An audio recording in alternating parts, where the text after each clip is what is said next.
جسے چاہے اللہ توبہ کی توفیق عطا فرما دے۔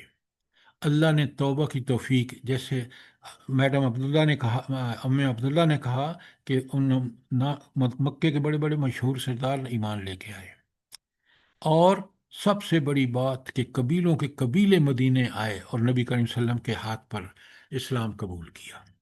بڑی بات ہے، بہت بڑی بات ہے۔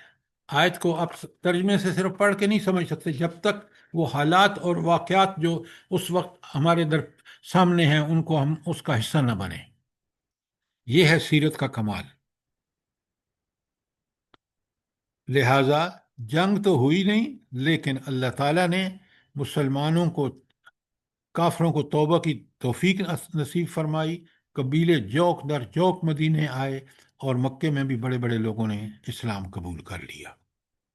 یہ ہے اس کا مفہوم کہ وہ یتوب اللہ، سوری ہاں، یتوب اللہ علی من یشاء واللہ علیم حکیم۔ بڑی صفت اللہ کی آئی ہے، وہ علیم بھی ہے، وہ جانتا ہے۔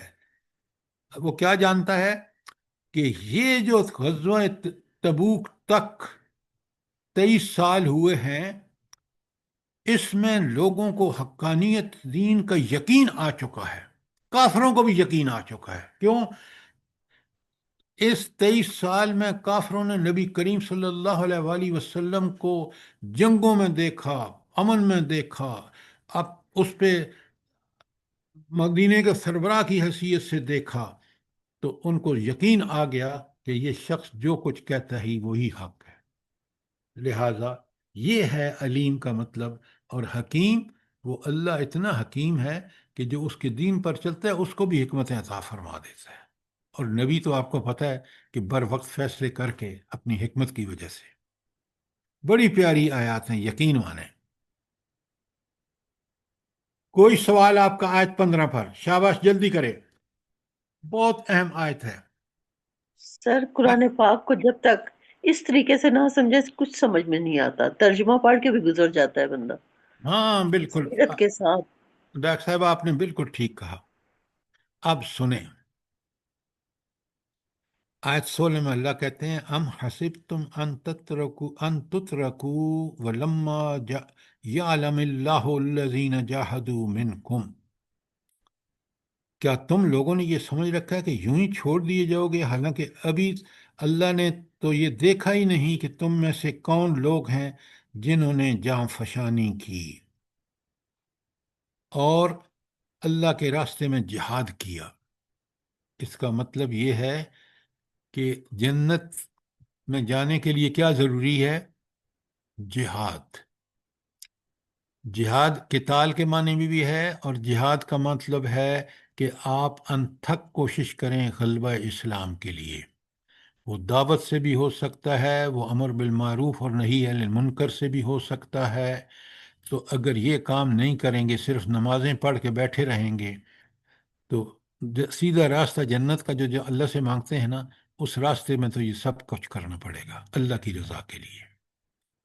لہٰذا اللہ جھنجھوڑ کے کہہ رہے ہم حاسب تم، کیا تم نے یہی سمجھ رکھا ہے کہ یوں ہی چھوڑ دیے جاؤ گے؟ وَلَمَّا يَعْلَمِ اللَّهُ الَّذِينَ جَاهَدُوا مِنْكُمْ، اللہ نے تو ابھی تک یہ دیکھا ہی نہیں۔ اللہ جانتا ہے، سب جانتا ہے، لیکن اللہ دنیا کو اور بندے کو پوری طرح آگاہی دینے کے لیے کہ اس نے کیا کیا، تاکہ قیامت کے دن ٹھیک ٹھیک، تو اللہ نے تو دیکھا ہی نہیں کہ تم نے جہاد کیا ہے یا نہیں۔ وَلَمْ يَتَّخِذُوا مِن دُونِ اللَّهِ وَلَا رَسُولِهِ وَلَا الْمُؤْمِنِينَ وَلِيجًا، اور تم نے ابھی تک اللہ، اس کے رسول اور مومنوں کو پکا دوست نہیں بنایا، جب تک یہ نہیں دیکھے گا کہ تمہاری دوستیاں، تمہارے محبت کافروں کے ساتھ ہے، منافقین کے ساتھ ہے، یا اللہ، رسول اور مومنوں کے ساتھ ہے۔ جب تک اس کا ثبوت نہیں دو گے، اللہ کی تائید نہیں آئے گی۔ واللہ خبیر بما تعملون، صفت کو دیکھیے، خوب جانتا ہے اللہ، لمحہ بلمحہ تمہارے جو عمل کرتے ہو نا اس سے پوری طرح واقف ہے۔ اب یہ تھی وہ چیز جو صحابہ اور صحابیات کے خوف سے کانپتے تھے کہ کہیں ہم سے کوئی کوتاہی نہ ہو جائے۔ منافقین کو تو آپ آگے دیکھیں گے کہ مدینے میں نبی کریم صلی اللہ علیہ وسلم کے ہوتے ہوئے کس قدر انہوں نے بہانہ سازیاں کیں، لیکن جو ایمان والا مومن ہے نا، سچے پکے ایمان والا، وہ تو کہتا ہے کہ میں کسی میں کمی نہ کروں اللہ کے اور رسول کے حکم میں۔ سبحان اللہ و بحمدہ سبحان اللہ العظیم۔ تو سر جی یہ جو جہاد لفظ ہے، ہم لوگ تو سمجھتے ہیں صرف لڑنا ہی جہاد ہے، مگر ہر غلط چیز کے خلاف لڑنا جہاد ہے، جھوٹ کے خلاف، سود کے خلاف، بے حیائی کے خلاف، یہ سب چیزیں بھی تو جہاد میں ہی آئیں گی نا؟ میڈم، عورتوں پر تو میدان جنگ میں فرض نہیں ہے نا؟ جی عورتوں پر تو یہی فرض ہے جو آپ فرما رہی ہیں، بالکل ٹھیک کہہ رہی ہیں آپ۔ تو اس طرح جو عورت ان چیزوں کے خلاف جہاد نہیں کرتی، وہ اسلام کا حق ادا نہیں کر رہی، ایمان کا حق ادا نہیں کر رہی۔ جی بالکل، سب سے پہلے اپنے نفس کے خلاف جہاد۔ ہاں، نفس نفس بالکل، سب نفس سے کے بڑا خلاف۔ جہاد ہے ڈاکٹر صاحبہ، نفس کے خلاف جہاد، نفس کو مجبور کر دینا کہ وہ جی اللہ ہی کی اطاعت اور اللہ ہی کی رضا کے لیے کوشش کرے۔ بے شک، بے شک۔ اس لیے تزکیہ نفس جو ہے وہ انبیاء کا، خاص کر نبی کریم صلی اللہ علیہ وسلم کا مقصد رہا ہے۔ تو تزکیہ نفس کیے بغیر انسان جنت میں نہیں جائے گا، برائیوں کے ساتھ جنت میں نہیں جائے گا۔ تزکیہ یہی ہے کہ اپنے خیالات، اپنی عبادات، اپنے معاملات، اپنے اخلاق کو پوری طرح اللہ کے تابع کر دینا، اس کے لیے جم کے کام کرنا کہ برائیوں کو چھوڑ دے، جھوٹ کو چھوڑ دے، برے عقیدے کو چھوڑ دے، برے اعمال کو چھوڑ دے۔ سر جی ایک سوال ہے نفس کے اوپر، یہ اس کی خواہش کے اوپر سر جی، کہ جیسے ہماری کئی خواہشات جو ہوتی ہیں ہم پوری بھی کر لیتے ہیں، تو کئی پر کنٹرول کر لیتے ہیں کہ یہاں اگر ہم نے کیا تو اللہ کی نافرمانی ہو جائے گی۔ سر جی وہ جو پوری کرتے ہیں خواہشات، تو وہ کیا اس پہ بھی پھر ہماری پکڑ ہوگی؟ کیا مطلب؟ سوال آپ کا کلیئر نہیں ہے۔ سر جی جیسے کہ کچھ خواہشات پوری کر لیتے ہیں نا ہم، اپنی مرضی کر لیتے ہیں کسی نہ کسی معاملے میں، تو سر جی وہ بھی نہیں آپ کرنی اگر چاہیے؟ مومن ہیں تو آپ اپنی مرضی سے نہیں کریں گے، آپ اپنی مرضی کو تابع کر دیں گے اللہ اور رسول کے کہنے پر، پھر آپ مومن ہیں، پھر آپ اس خواہشات کو تکمیل کر رہے ہیں اگر اللہ اور رسول صلی اللہ علیہ وسلم کے حکم کے مطابق، پھر ٹھیک ہے۔ اگر وہ آپ صرف اپنی خواہشات نفس کے تحت کر رہے ہیں تو وہ غلط ہے۔ اب بات سمجھ آئیے کہ نہیں آئی؟ جی جی سر جی، جزاک اللہ خیر۔ سر یوسف علیہ السلام کی بات اللہ تعالیٰ نے کوٹ کی قرآن پاک میں، وَمَا أُبَرِّئُ نَفْسِي إِنَّ النَّفْسَ لَأَمَّارَةٌ بِالسُّوءِ۔ بات یہ ہے کہ حضرت یوسف علیہ السلام پیغمبر تھے، اللہ کے بھیجے ہوئے تھے، لہٰذا جو بات انہوں نے کی ہے وہ ہمارے لیے بالکل اصول اور قاعدہ ہے جی کہ سر۔ اپنی نفس کی خواہشات کے تحت جو کام کریں گے نا، اور اس میں اللہ اور رسول کا کوئی دخل نہیں ہوگا، وہ غلط ہو۔ آپ اور میں ہرگز وہ کام نہیں کر سکتے جو اللہ اور اس کے رسول کے احکامات کے خلاف ہو۔ بات ختم، یہ ایمان کا تقاضا ہے۔ سر جی ایک اب بات کہ جو نفس ہوتا ہے وہ خواہشات پر ابھارتا ہے، لیکن جو عام ہماری زندگی کے ضروریات ہوتی ہیں، ضروریات تو الحمدللہ اللہ کے حکم سے پوری ہو جاتی ہیں، لیکن جو خواہشات ہیں وہ بہت بڑھ کر ہو جاتی ہیں، تو وہ نفس ہی اس کی طرف ابھارتا ہے۔ جی میں جو عرض کروں، یہ ڈاکٹر صاحب جیسے فرمایا گیا قرآن مجید میں کہ لا تبذر تبذیرا ان المبذرین کانوا اخوان الشیاطین، تو یہ بھی اسی میں ہی آتا ہے کہ بھئی ہم اسراف نہ کریں، اور جیسے آپ فرما رہے ہیں کہ ایمان کے تحت ہم چلیں گے تو پھر ہی ٹھیک ہوگا، باقی نفسانی خواہشات کے پیچھے چلیں گے تو پھر ظاہر غلط ہوگا۔ سر افضل صاحب آپ نعمتوں کی بالکل زیادتی یعنی کثرت نہیں مانگنی چاہیے، یعنی ایک نعمت اللہ نے دی ہے اور اس میں ہم لالچ کریں اور زیادہ زیادہ مانگے نا، کثرت یہ جو ہے پھر نفس کی وہ کرنی ہے نا، اتباع کرنا ہے۔ آپ ذرا میری بات سنیں، بڑے غور سے سنیں۔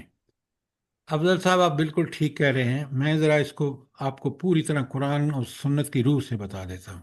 سر انسان کا نفس جو ہے، 3 حالتیں ہیں انسانی نفس کی. ایک ہے اوریجنلی جو اس کی ڈیفالٹ ویلیو ہے، جو جس پر اللہ نے اس کو بنایا ہے، وہ ہے نفس لوامہ. بڑے غور سے سنیے، بڑا اہم ٹاپک ہے. نفس لوامہ جو ہمیں ملامت کرتا ہے برائی کرنے پر اور نیکی کرنے پر شاباش دیتا ہے، اس کو نفس لوامہ کہتے ہیں.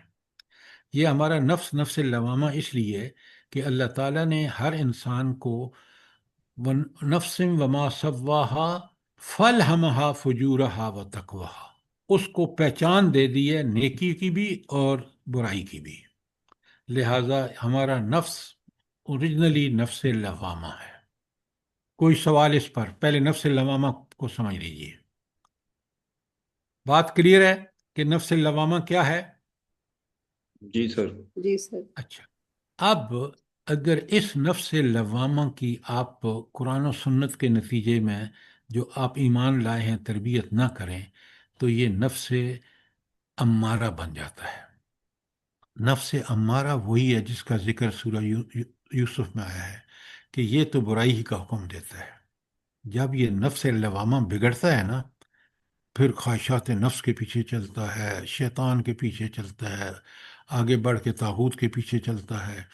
جیسے آج مسلمان حکمرانوں کا نفس ہے، انہوں نے اپنے نفس کو نفس امارہ بنا دیا ہے. بہت سارے مسلمانوں نے آج اپنے نفس لوامہ کو نفس امارہ بنا دیا ہے.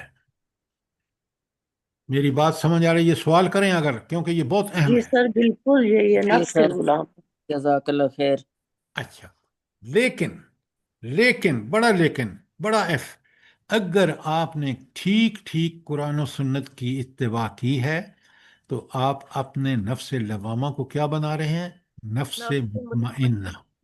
نفس مطمئنہ.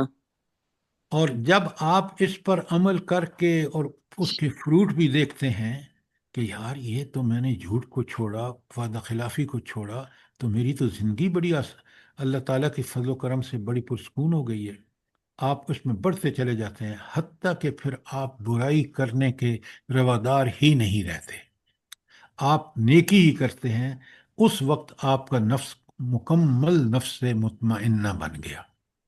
اگر کوئی آپ کو دنیا کی دولت دینا اور کہے کہ آپ یہ برائی کر لیں، آپ کبھی قبول نہیں کریں گے. کیوں؟ آپ کو پتہ ہے یہ دنیا کی دولت لے کر تو میں جہنم میں جاؤں گا جہاں ہمیشہ کے لیے عذاب ہوگا، اور میں نیکی کروں گا اس کے مقابلے میں ہمیشہ جنت میں جا کے ہمیشہ کی زندگی بے مثال اور لازوال ملے گی.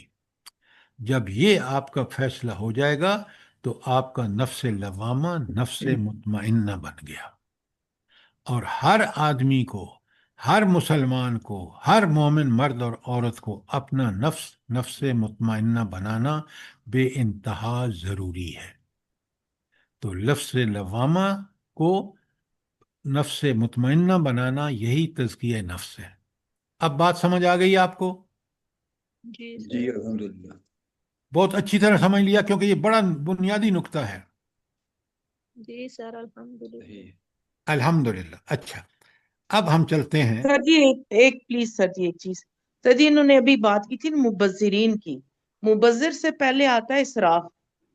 تو اللہ نے فرمایا کلو واشربو لا تسرفو، لیکن مبذرین تو وہ ہیں کہ جو کہ حد سے زیادہ یعنی نقصان کرنے والے کسی چیز کا، آپ اور جو حد سے بات زیادہ بڑھ جانا. سنیں میری بات. مبذر کہتے ہیں جہاں ضرورت نہ ہو وہاں خرچ کرے. جی جی جی سر. اسراف پہلے اس دونوں کو صحیح اصطلاحات کو سمجھیں. اسراف کا مطلب ہے حد سے زیادہ خرچ کرنا. میرا گزارا، ضرورت کی چیزوں میں. جی سر. آپ ذرا میری بات سنیں، آپ بات کو سمجھیں پوری طرح. اگر میرا گزارا سمر میں 2 سوٹ سے ہو سکتا ہے، 2 جوڑے کپڑوں سے ہو سکتا ہے، اور میں نے 6 خرید لیے، تو یہ اسراف ہے. 2 سے کام چل سکتا، میں نے 6 خریدے. میں اپنے گھر کے اخراجات جو ہے وہ اگر ٹھیک کروں تو فرض کیجئے میں وہ 6,000 ہے اور میں خرچ کرتا ہوں 10,000، تو یہ اسراف ہے. لیکن آپ جب بلا وجہ خرچ کرتے ہیں، بلا ضرورت خرچ کرتے ہیں، اس کو اسراف، وہ اس کو تبذیر کہتے ہیں. مثلاً آپ کو کیا ضرورت ہے برتھ ڈے منانے کا؟ آپ اس پہ جو خرچہ کرتے ہیں وہ تبذیر ہے، اسراف نہیں ہے۔ اب سمجھ آئیے اسراف اور تبذیر کا فرق۔ آپ بتائیں، جس نے اپنے نفس لوامہ کو تربیت کر کے نفس مطمئنہ بنا لیا ہے، وہ تو کبھی نہیں نہ اسراف کرے گا نہ تبذیر کرے گا۔ ہاں، جس نے اپنے نفس مطمئنہ کو نفس امارہ بنا لیا ہے، وہ سارے کام کرے گا۔ اب سمجھ آ گئی بات کہ نہیں آئی؟ جی سر جی بالکل۔ جی سر جی، الحمدللہ۔ الحمدللہ۔ اب آ جائیے آیت 17 پر۔ اللہ تعالیٰ فرماتے ہیں، بڑی غور سے سنیں اور آج آپ دیکھ لیں ہمارے ہاں کیا ہو رہا ہے۔ اللہ فرماتے ہیں، ما کان للمشرکین ان یعمروا مساجد اللہ شاہدین علی انفسہم بالکفر۔ مشرکین کا یہ کام نہیں کہ وہ اللہ کی مسجدوں کے مجاور اور خادم بنے، درا حال ہے کہ اپنے اوپر خود کفر کی شہادت دے رہے ہیں۔ اب سمجھیے بات کو کہ وہ جو مشرکین مکہ تھے نا، وہ یہ سمجھتے ہیں کہ بھائی ہم تو خادم حرمین ہیں، بس ہم تو بخشے بخشائے ہیں، ہم اتنے بڑا نیک کام کر رہے ہیں۔ ساتھ ہی 360 بت وہاں رکھے ہوئے تھے، ان کی پوجا بھی کرتے تھے۔ لہٰذا اللہ تعالیٰ فرما رہے ہیں کہ یہ حرم یا مسجدیں صرف ان لوگوں کے تصرف میں ہونی چاہیے جو کبھی شرک کا شائبہ بھی ان کے اندر نہ ہو۔ یہ تو مشرک ہیں، یہ کیسے آباد کریں گے؟ ان قبضہ ہرگز ان کا نہیں ہونا چاہیے۔ اور آج آپ دیکھ لیں، مسلم دنیا میں دیکھ لیں، پاکستان میں دیکھ لیں، حرم شریف میں کیا ہو رہا ہے اس کو دیکھیں۔ یہ آخرت کی نشانیاں ہیں، بڑی اچھی طرح سمجھ لیں۔ آپ مسجد کو باقاعدہ زوردار طریقے سے لاؤڈ سپیکر پر جب تک درود شریف نہ پڑھیں، درود شریف تو بھائی ہر آدمی کو لازماً پڑھنا چاہیے، لیکن وہ اس لیے کہ یہ مسجد فلاں کی ڈینامینیشن کی ہے، یہ فلاں کی ہے، اس کے لیے وہ ساری چیزیں جو کفریہ ہیں وہ ہم کرتے ہیں دکھاوے کے لیے۔ میری بات سمجھ رہے ہیں آپ؟ نہیں سمجھ رہے؟ جی جی سر جی بالکل۔ سر جی جی سر۔ سر۔ اور آج دیکھیں، یہی وہ اس وقت موقع کہ کافر بھی یہ سمجھتے تھے مکے والے کہ بھائی ہم تو مجاور ہیں۔ بھائی تم کیسے مجاور ہو سکتے ہو جب ابراہیم علیہ السلام نے اس کعبۃ اللہ کو بنایا خالص توحید کے لیے اور تم نے 360 بت رکھے ہوئے ساتھ؟ اللہ کہتے ہیں اولئک حبطت اعمالہم، اللہ ایسے لوگوں کے سارے جو نیک عمل سمجھ رہے ہیں نا کہ ہم اس کی جھاڑو پھیرتے ہیں مسجد میں اور مسجد حرام میں وغیرہ وغیرہ، سب ضائع۔ وَفِي النَّارِ هُمْ خَالِدُونَ، اللہ کا غصہ بھی ٹھنڈا نہیں ہوا، وہ اللہ فرماتے ہیں یہ آگ میں ہم جہنم کی آگ میں ہمیشہ جلیں گے۔ تو میں اور آپ اپنے اعمال میں دیکھ لیں کہیں شرک کا شائبہ تو نہیں ہے۔ کیوں؟ یہ اللہ کو سب سے زیادہ ناپسند ہے۔ اور آپ دیکھ رہے ہیں اب تک جو ہم مطالعہ کر رہے ہیں اس پوری سورہ تو اس کا توبہ کا شروع سے لے کے یہاں تک جو آگے ابھی آیت آ رہی ہیں ابھی 28 تک، یہ سارا مشرکین کے شرک کو ختم کرنے کے اقدامات ہیں۔ اور یہ صاف بتایا جا رہا ہے کہ تم چاہے جتنا مرضی ہے خدمت کرو حرم کی، اگر تم نے مشرک ہو، تم نے وہاں بت رکھے ہوئے ہیں، تو تمہیں تو حق ہی نہیں پہنچتا۔ نوٹ فرمائیں ذرا اس بات کو، اور میں اور اپنے اچھی طرح اپنے اعمال کو دیکھیں۔ تو لہٰذا مسجدیں آباد کرنا فرض ان لوگوں کا ہے جن کے بارے میں پیچھے بتایا جا چکا ہے کہ وہ پکے مومن ہوں، شرک کے شائبے سے پاک ہوں، اقامت نماز اور انفاق فی سبیل اللہ کے بڑے زبردست عادی ہوں۔ کوئی سوال آیت نمبر 17 پر؟ شاباش۔ سر ایک بات ہے کہ یہ خانہ کعبہ سے لے کر ہمارے علاقے کی مدرسے اور مسجدوں تک کو بس یہ ہے کہ آمدنی کا اور پیسے کمانے کا ذریعہ بنا لیا گیا ہے، اصل روح ختم کر دیا انہوں نے عبادت کی۔ میڈم آپ بالکل ٹھیک کہہ رہی ہیں، روح کا حال یہ ہے کہ وہ میری صف میں جو مسجد میں بیٹھا ہوتا ہے نا بندہ جو مجھے پیسے دیتا ہے، اس کے خوش رکھنے کے لیے میں اس پر تنقید ہی نہیں کرتا کہ حرام کا رزق جو ہے وہ اللہ بھی قبول نہیں کرتا۔ کیوں کہ میں نے میں امام ہوں نعوذ باللہ، اور میں نے پیسے لینے ہیں اس سے، اس لیے میں وہ دین کے اصل کو چھپاتا ہوں۔ یہی کام کرتے تھے بنی اسرائیل۔ بالکل آج ایسا ہی ہے سر۔ اچھا اب سنیں آیت 18 بڑی کلیئر، قرآن کھول کھول کے بعد، انما یعمر مساجد اللہ، یا اللہ مرو کی مسجدوں کا ایک کے آباد کار یعنی خادم تو وہی ہو سکتے ہیں۔ نمبر 1 لکھیں آپ اس کے اوپر، قرآن من آمن باللہ، نمبر 1 اللہ پر ایمان۔ اچھا اللہ پر ایمان کا تقاضا کیا ہے بھلا؟ پہلی شرط ہے، کیوں؟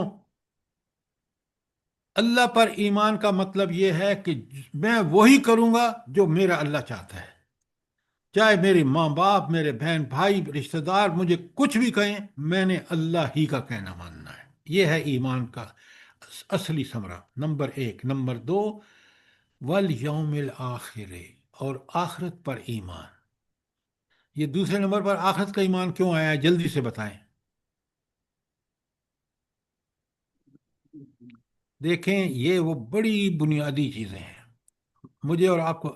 آخرت پر ایمان کا مطلب یہ ہے کہ میرا آخرت پر ایسا یقین ہے، قرآن بھی کہتا ہے وَهُمْ بِالْآخِرَةِ هُمْ يُوقِنُونَ، یقین رکھتے ہیں کہ ہر عمل کا وہاں برے عمل کا مجھے سزا ملے گی اور اچھے عمل پر مجھے اللہ انعام دیں گے۔ اور چھوٹے سے چھوٹا عمل، وَمَن يَعْمَلْ مِثْقَالَ ذَرَّةٍ خَيْرًا يَرَهُ، سورہ زلزال میں، کہ برائی ذرا برابر بھی کی ہوگی تو وہاں دیکھ لے گا۔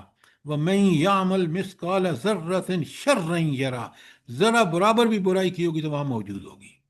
آخرت پہ میرا ایسا ایمان کہ میں دنیا میں ذرا برابر بھی برائی نہ کروں اور ذرا برابر اچھائی کو کبھی نہ چھوڑوں۔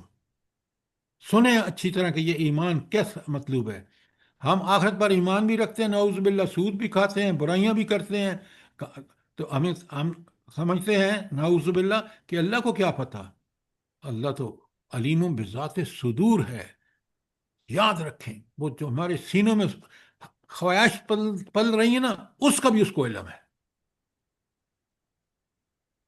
تو پہلی شرط ہے اللہ پر ایمان کہ اس کے احکامات کی اتباع، آخرت پر ایمان کہ یقین کہ یہ سب کچھ ہوگا اور وہ یقین ہی مجھے باز رکھتا ہے برائیوں سے۔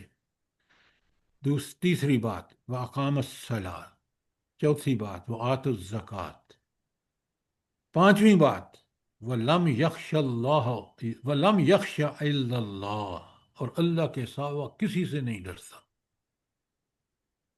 اللہ کہتے ہیں آگے سنیں فَأَسَاجْ أُولَٰئِكَ أَن يَكُونُوا مِنَ الْمُهْتَدِينَ، انہی سے یہ توقع ہے کہ سیدھی راہ پر چلیں گے۔ یہ جو 5 کام کریں گے نا، اللہ پر ایمان، آخرت پر ایمان، اقامت صلاۃ، ایتاء زکوٰۃ، اور اللہ کا ہی خوف، کسی اور کا نہیں، یہ وہ لوگ ہیں جن سے جو توقع رکھ سکتے ہیں کہ وہ اللہ کے ہاں کامیاب ہوں گے۔ اب میں اور آپ اچھی طرح اپنے آپ کو ان 5 چیزوں پر خود جائزہ لے کر، خود احتساب کر کے جو مومن کو کرنا چاہیے۔ کوئی سوال یہاں تک؟ شاباش، آیت نمبر 18 آپ نے دیکھ لی، کتنا قرآن ہمیں جھنجھوڑ جھجوڑ کے کہتا ہے کہ اپنے رویوں کو چیک کرو، اپنے معاملات کو ٹھیک کرو، اللہ اور اس کے رسول کی اطاعت کا حق ادا کرو۔ سر یہ آیت 16 جو ہے نا جی، اب ہم دوبارہ پڑھ سکتے ہیں کیونکہ 17 اور 18 میں سمجھتا ہوں اسی کی کنٹینویشن ہے اور اس کی فردر ایکسپلینیشن ہے۔ آیت 16 میں جب اللہ نے فرمایا کہ کیا تم یہ سمجھ بیٹھے ہو کہ تم چھوڑ دیے جاؤ گے، حالانکہ ابھی تک اللہ نے ان لوگوں کو جانا ہی نہیں جنہوں نے تم میں سے جہاد کیا اور جنہوں نے اللہ اور رسول کے سوا کسی کو دوست نہیں بنایا۔ تو یہ جب بتایا نا یتوب اللہ علی من یشاء، کہ اللہ جس پر چاہتا ہے اس کی توبہ قبول کرے، اس کے بعد اللہ نے پھر آگے 16ویں آیت میں یہ پڑھا، اور 17ویں آیت اور 18ویں آیت جو آپ نے ابھی بیان کی ہے سر، یہ اس کی ایکسپلینیشن ہے جس کو میں اس طریقے سے سمجھ رہا ہوں۔ اب آپ اس کو کلوز اپ کر دیں پلیز۔ اور میں 16 کلوز کو اپ کرتا ہوں۔ پہلی بات یہ دیکھیں، دیکھیں ہر آیت کو اس کے مقام سے دیکھیں. بالکل اگلی آیات اس کی تشریح ہو سکتی ہیں، لیکن اس آیت کا مطالبہ کیا ہے؟ پہلی بات یہ ہے 16 میں کہ اللہ نے کیا دیکھنا ہے، کیا دیکھے گا؟ کہ تم نے اللہ اور رسول کے علاوہ، مومنوں کے علاوہ کسی اور کو دوست بنایا ہے. یہ مومن کا پوری زندگی میں رویہ ہونا چاہیے کہ ہمارے خیر خواہ وہی ہو سکتے ہیں. پہلے اللہ سب سے بہتر خیر خواہ ہے، اس کے بعد اللہ کا بھیجا ہوا رسول ہے، اور اس کے بعد مومن ہیں جو پکے سچے مومن ہیں. آج آپ دیکھ لیں ہم ڈیوائیڈڈ ہیں، فلاں فلاں نیشنلٹی ہے، فلاں عرب ہے، فلاں عجم ہے، عربوں میں بھی فلاں فلاں شہر کا ہے فلاں. تو یہاں جو چیز ہے وہ ہے کہ مومن جو ہے وہ کبھی اللہ رسول اور مومن کو چھوڑ کر کسی اور سے دلی دوستی نہیں کرتا. یہ بات کلیئر ہے آپ کو 16 میں؟ جی جی. اچھا، اب جو 17 آپ اسی کی تشریح کہہ رہے ہیں، نہیں یہ اس سے بڑھ کر ہے کہ مومن وہ ہوگا جو مسجدیں آباد کرنے کے لیے شرک کا اس میں شائبہ بھی نہیں ہونا چاہیے. یہاں خاص کر متوجہ کرتا ہے اللہ تعالی ہمیں مشرکین مکہ پر، کہ اس کو تو بڑا سبب وہ سمجھتے ہیں کہ نیکی ہے کہ ہم اس کے مجاور ہیں، لیکن ساتھ ہی شرک بھی کر رہے ہیں. اللہ کہہ رہے ہیں کہ ان کا ہرگز ایمان قابل قبول نہیں ہے، کیونکہ یہ مشرک ہیں. اور پھر اللہ کہہ رہے ہیں کہ ان کے سارے اعمال جو یہ سمجھتے ہیں نا خانہ کعبہ کے مجاور ہیں بخشے جائیں گے، ہرگز نہیں، سارے اعمال ضائع کر دیے جائیں گے.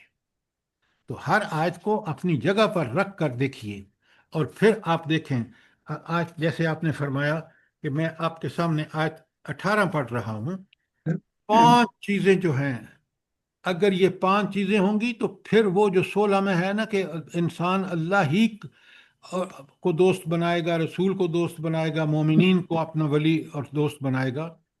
تو یہاں 5 چیزیں بتا دی گئی: ایمان باللہ، ایمان بالآخرہ. ایمان باللہ کا میں نے آپ کو یہ فائنل اینڈ بتا دیا کہ ایمان باللہ کیسا، کہ ہر بات اللہ کی ماننی ہے، کسی اور کی نہیں ماننی، وہ حاکم ہے. آخرت کہ میرا وہاں ایک ایک پائی پائی کا حساب ہوگا. میں نے سورہ انزال کی آخری 2 آیات آپ کے سامنے رکھی ہیں. اقامت الصلاۃ، نماز قائم کرنا، صرف پڑھنا نہیں. اب ہم تو، آپ اگر مجھے سے ایگری کریں کہ 90% لوگ نماز کے روح کو نہیں سمجھتے، ان کو معنی نہیں پتا، ان کو روح کا پتہ نہیں نماز کا. ایسا ہی اور ہے. آت الزکوٰۃ کہ زکوٰۃ ادا کریں. زکوٰۃ انفاق فی سبیل اللہ کی ایک قسم ہے. مومنوں کے لیے تو انفاق جو صدقے، خیرات، کفارے، ہر چیز جو ہے زکوٰۃ اس کا وہ اینولی فکس حصہ ہے. تو اگر یہ نہیں دے گا اور اللہ سے نہیں ڈرے گا، اگر یہ 5 چیزیں ہوں گے تو ممکن ہے وہ بخشا جائے. فعسا، ہو سکتا ہے، اولئک ان یکون من المہتدین، کہ وہ ہدایت یافتہ میں سے ہو. اگر یہ 5 کام وہ بالکل ان کی روح کے ساتھ کرتا ہے، پھر وہ اپنے آپ کو سمجھ سکتا ہے کہ میں ہدایت یافتہ ہوں. تو یہ ہر ایک کا ہے، تو آپ الگ الگ اور اس کے کانٹینٹس کو دیکھ کر پوری طرح سمجھ کے، ورنہ اگر آپ اس طرح کہیں گے نا کہ یہ اسی کی ایکسٹینشن ہے. قرآن اتنا جامع ہے کہ ہر بات کہنے کے لیے قرآن نے اپنا حق ادا کیا ہے. اس لیے چیلنج کیا ہے کہ ایک آیت بنا کے لے آؤ، ایک سورت بنا کے لے آؤ. کوئی آج تک قرآن کب سے نازل ہوا نہیں آج تک لا سکا. نہ الفاظ کا چوائس وہ ہو سکتا ہے جو علیم اور قدیر رب کر رہا ہے، نہ ان میں وہ ان نصیحتیں ہو سکتی ہیں جو اللہ اپنے بندوں کو کر رہا ہے، کیونکہ وہ مالک، خالق، رازق اور حاکم ہے. اللہ آپ کو بہت جزائے خیر دے. یہ تھا خلاصہ. اور اب کیونکہ ٹائم قریب ہے، کوئی اور سوال ہو؟ آج ہم نے آیت 18 تک کیا ہے.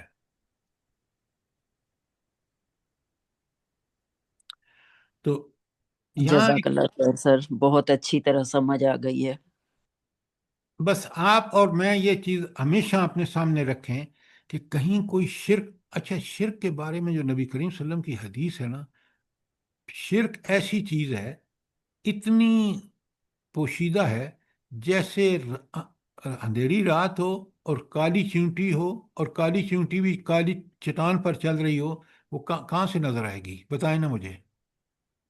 اندھیری رات کالی، کالی چیونٹی کالی چٹان پر، تو شرک کہیں یقین مانے، بڑے غور سے سنیں میری بات کو، اللہ پر یقین آج ہمارا نہیں ہے۔ ان کو چھوڑ دیں، ہم لوگ اپنے آپ کو ٹٹولیں کہ یقین کا مطلب ہے کہ ہر کام اللہ کی مرضی کے سوا ہو ہی نہیں سکتا، قدرت اس کے پاس ہے، طاقت اس کے پاس ہے، اقتدار اور اختیار اس کے پاس ہے۔ یہ وہ چیز ہے جو اللہ کا توکل کرنے والے کو پوری طرح آگاہی ہو۔ بے شک سر سر جی جی، یہ جو سب آپ سے نے پہلے ہم اپنے حدیث آپ کو صحیح بنائیں، اپنے جو نقص ہیں اپنے دور کریں، کسی کو نہیں کہیں، اپنے آپ کو درست کریں گے تو انشاءاللہ بہتری ہوگی۔ سر یہ جو اللہ سے نہیں ڈر رہے اور طاغوت سے ڈر رہے ہیں، ان کی گود میں جا کے بیٹھتے ہیں، کتنا بڑا شرک ہے یہ۔ بہت بڑا شرک ہے، بالکل آپ نے ٹھیک کہا، اتنا بڑا شرک ہے کہ دیکھیں نا، طاغوت تو ہے ہی وہ جو اللہ کے مقابلے میں کھڑا ہے۔ جی اب سر، اس سے بڑا شرک کیا ہو سکتا ہے کہ آپ اس کے شخص کی پناہ جا کے لیں، اس کے جوتے چاٹیں، جو شخص کو اللہ کے دین میں تبدیلیاں کر رہا ہے۔ اسی طاغوت، لیے سب ذلیل ہو رہے ہیں۔ بے شک بے شک۔ تو الحمدللہ آج وائی فائی ٹھیک رہا، اور یہ بنیادی جو چیزیں ہم درس میں سیکھتے ہیں نا، اللہ تعالیٰ مجھے بھی اور آپ کو ان پر عمل کرنے کی توفیق عطا فرمائے۔ آمین ثم آمین ثم صبح آمین سر، سر اللہ جی پاک ایک آپ بات کو بہت یہاں پر اچھا کہنی تھی خوبصورت جزا دے۔ سر جی، جی فرمائیں۔ سر جی ایک بات ہے کہ یہاں جیسے آپ نے شرک خفی کا ذکر کیا، سر جی شرک جلی جو ہے نا، جو سامنے ہوتا ہے، بڑے قسم کے شرک جو ہیں وہ تو ہمیں جلدی ان کی پتہ چل جاتا ہے، لیکن یہ جو شرک خفی ہے نا سر جی، اس کے لیے بہت محتاط رہنا پڑتا ہے۔ تو اس کے لیے یہ ہے کہ ہمیں کوشش کرنی چاہیے کہ ہم ہر کام کو اپنے اللہ کی طرف لوٹائیں، اور ہر بات کے اندر اللہ کا نام لے کر تو ذکر کریں کہ یہ سب کچھ اسی کی وجہ سے ہوا، میری کوئی طاقت نہیں تھی اور میرا کوئی اس کے اندر اختیار نہیں تھا کہ یہ کام مجھ سے ہو سکے۔ تو یہ ہمیں کوشش یہ کرنی بات جو آپ چاہیے۔ کہہ رہے ہیں نا، میں آپ کو ذرا ایک اور بتاتا ہوں نسخہ، کہ جب اللہ پر توکل کا مقصد ہی یہی ہے کہ ہر کام جو سیدھا ہو رہا ہے، جس میں کامیاب ہو رہا ہوں، وہ میرے اللہ کی طرف سے ہے، اور ہر ناکامی جو مجھے ہو رہی ہے اس میں میری کوتاہی ہے، اور اللہ مجھے کبھی بھی ناکام نہیں کر سکتا جب تک میں نے اس پر توکل اور اس کے رسول کے مطابق میں چل رہا ہوں۔ لہذا اس کا تعلق ایمان سے ہے۔ ایمان سب سے بڑی چیز ہے، استقامت اور برحق ایمان یہی ہے کہ ہر نعمت اللہ نے دی ہے، میرے اوپر شکر واجب ہے، میرے اوپر لازم ہے کہ میں اس نعمت کو، اس احسان کو اسی طرح استعمال کروں جس طرح میرا اللہ چاہتا ہے۔ اگر میں اس میں کوئی تصرف کر رہا ہوں اللہ کے بغیر، تو میرا توکل بھی ٹھیک نہیں ہے، میرا اور شرک بھی ہے یہ۔ اب بات سمجھ آئی ام عبداللہ کہ نہیں؟ جی جی سر جی، کلیئر ہے ماں سر۔ سر توفیق یہ جو الحمدللہ۔ آج کل شادیاں ہوتی ہیں، فنکشنز کتنے کتنے جو ضرورت ہی نہیں ہے، تو یہ بھی تبذیر میں ہی آتا ہے نا۔ جی جی اصل میں شادی اتنی سمپل رکھی ہے اسلام نے، دیکھیں دو چیزیں ہیں، صرف دو۔ سب سے پہلے حق مار ہے، پکا سچا، وہ کوئی چھوٹ نہیں ہے۔ آپ چاہے وہ دیکھیں نا، ایک صحابی سے کہا کہ وہ بالکل غریب تھا کہ بھئی آپ یہ حصہ قرآن کا پڑھا دیں اپنی بیوی کو۔ دوسرا ہے، اگر حسب حیثیت جو آپ کرتے ہیں ولیمہ، دو چیزیں، اگر حیثیت نہیں ہے تو ولیمہ بھی نہ کریں، لیکن دو چیزیں جو ہیں، یہ باقی کوئی چیز کی ضرورت نہیں ہے۔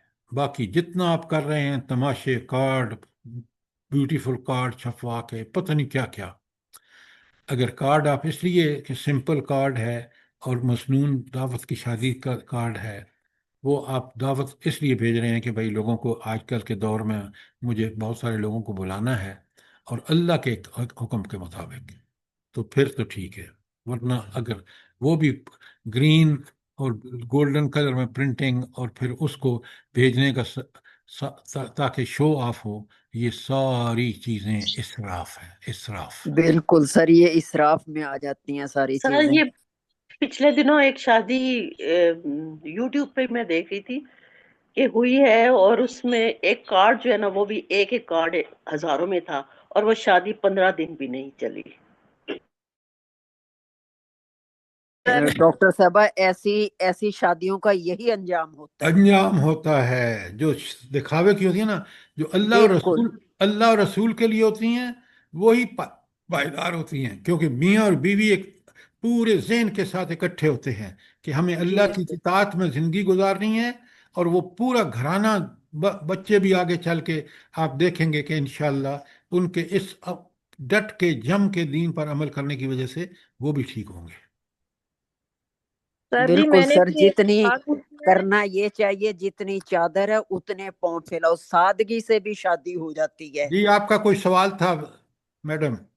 سر جی یہ آج کل جو حق میں لکھاتے ہیں تو بہت زیادہ، پہلے تو کہتے ہیں گھر لکھ کے دیں، پھر کہتے ہیں یا تو سونا اتنے تولے اتنا، تو یہ پھر اسلام میں یہ کوئی جائز ہے؟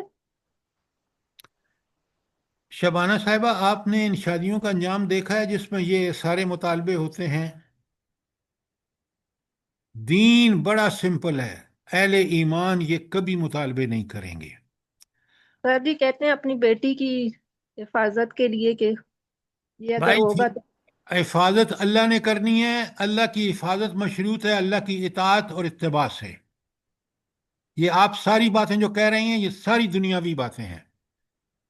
سر جی آج کل اسی طرح ہوتا ہے، کتنے رشتے۔ اوہو، آج کل اگر غلط ہو تو ہم قرآن و سنت کو بھی چھوڑ دیں گے کیا؟ کیسی بات کر رہی ہیں آپ؟ نہیں سر جی رشتے دیتے نہیں ہیں نا، کیا کریں پھر؟ آپ مسلمانوں کے گھر سے رشتے کریں نا۔ بالکل آپ کو ٹھیک ایسی کہہ رہے بچیاں ہیں سر۔ یہ ایسی بات صحیح ہے سر۔ ایسی بچیاں لانے کی ضرورت کیا ہے جو اتنے مطالبے کے ساتھ آئیں، پھر وہ اپنے ساس و سسر کی خدمت کریں گی؟ بتائیں مجھے۔ نہیں سر جی، بالکل بھی سر نہیں جی کرتی۔ سر جی آپ ساس سسر کی خدمت کون کرتا ہے اس زمانے میں اب؟ ہاں، شوہر کی کر لیں تو بالکل صحیح بالکل۔ نہیں، کہہ رہی ہے۔ کرنے والے کرتے بھی ہیں، جو کرنے اللہ والے کے کرتے۔ وتی، اللہ کے فرمانبردار ہوتے ہیں، ان کو پتہ ہے کہ میں نے کس کا کیا حق ہے، اگر وہ ادا نہ کیا تو قیامت کے دن مجھے اللہ تعالیٰ جہنم میں پھینکیں گے۔ اب آپ کہتے ہیں ہمیں شادیاں نہیں ملتی، کیسی بات کرتے ہیں؟ میں نے دیکھا ہے کہ نیک لوگوں کو اللہ تعالیٰ نیک بندوبست کر دیتا ہے۔ ان کونو ما صادقین کا لفظ سنیں قرآن کا، کہ سچوں کے ساتھ رہو، ان سے تعلقات، ان سے دوستیاں، تو آپ کو کبھی مسئلہ نہیں ہوگا۔ اور اگر سر آپ جی یہ حدیث ساری اٹھاتے باتیں ہیں سٹیٹس کے اوپر ہے، یہ سٹیٹس مار جاتا ہے ہمیں، اس کی وجہ سے ہوتا ہے سب تو کچھ۔ سٹیٹس، مسلمان کا سٹیٹس تو یہ ہے کہ وہ اللہ اور رسول کا تابع ہوتا ہے، یہ ہے بالکل۔ ہمارا سٹیٹس۔ باقی سٹیٹس اگر دوسرے دنیاوی سٹیٹس ہیں تو وہ سارے شرک و کفر ہیں۔ طاغوتی کام ہے سر یہ سارے۔ سر بس اب اولاد کے لیے دعائیں مانگنی چاہیے اچھے رشتوں کی، پھر انشاءاللہ اللہ دے دیتا ہے پھر۔ صرف دعاؤں سے کام نہیں ہوتا، عمل سے، دعاؤں کے سر ساتھ جی آپ عمل۔ نے بتائی تھی نا وہ حدیث کہ وہ 4 چیزیں دیکھنی چاہیے، نبی کریم صلی اللہ علیہ وسلم نے جو بتایا کہ کیا جی۔ بات ہے، کیا بات ہے۔ تو ہم تو وہ دیکھتے ہی نہیں ہیں، اللہ کے نہیں رسول صلی اللہ نہیں، علیہ وسلم ہم نے تو دین پر زور دیا۔ دیکھیں نا، یہ جو ہماری بہن کہہ رہی ہے کہ بھائی وہ لکھ کے دو، یہ دو، اور رشتے نہیں ملتے، بھائی کیسی باتیں کرتی ہیں؟ سر اللہ جی کی میری خالہ ہے نا، تو وہ کتنی جگہ پہ گئے، ان کا بات بن گئی ہے، صرف ادھر آ کے بات رک گئی ہے کہ وہ کہتے ہیں گھر لکھ کے دیں، وہ کہتے ہیں ہم تو گھر نہیں لکھ کے دیتے، بس اس وجہ سے ان کا جو ہے تو مسئلہ کھڑا ہو گیا۔ بیٹا، آپ کی خالہ کو چاہیے کہ ایسے رشتے سے توبہ کریں جو گھر لکھوائیں ان سے۔ بالکل صحیح کہہ رہے ہیں۔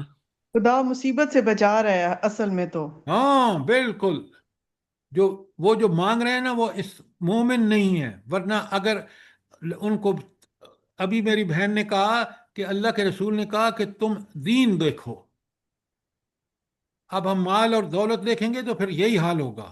اگر ہم دین دیکھیں گے، وہ لڑکا دیندار ہے، لڑکی دیندار ہے، آپ یقین مانیں وہ یکجان ہو جائیں گے. اللہ تعالیٰ ان کی مدد فرمائے گا.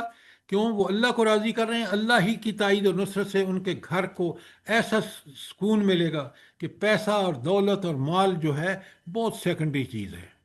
اللہ کی رضا سب کچھ سے بڑھ کر ہے.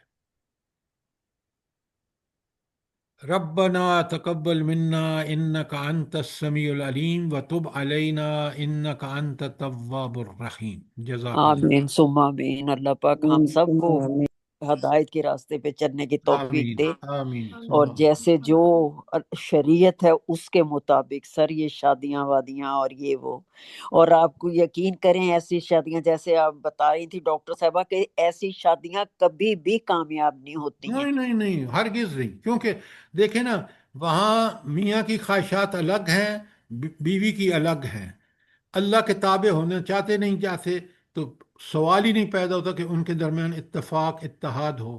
اتفاق اور اتحاد، میں آپ کو اپنی زندگی کی مثال بتا سکتا ہوں کہ میرے رب نے کس طرح میرے ساتھ معاملات کیے ہیں. شادیاں ماشاء دو اللہ. کی ہیں، پہلی سے بیوی اولاد نہیں تھی. اللہ رب العالمین نے کیونکہ دینی بنیاد پر ہوئی ہیں، کوئی مسئلہ نہیں ہے، قطعاً کوئی مسئلہ نہیں ہے. دیکھیں اللہ نے کتنی برکت ڈالی ہے سر، اللہ اس کا کتنی اپنی کرم، اس نعمتوں کا سے کرم، نوازا ہے. اس کا کرم. جزاک اللہ.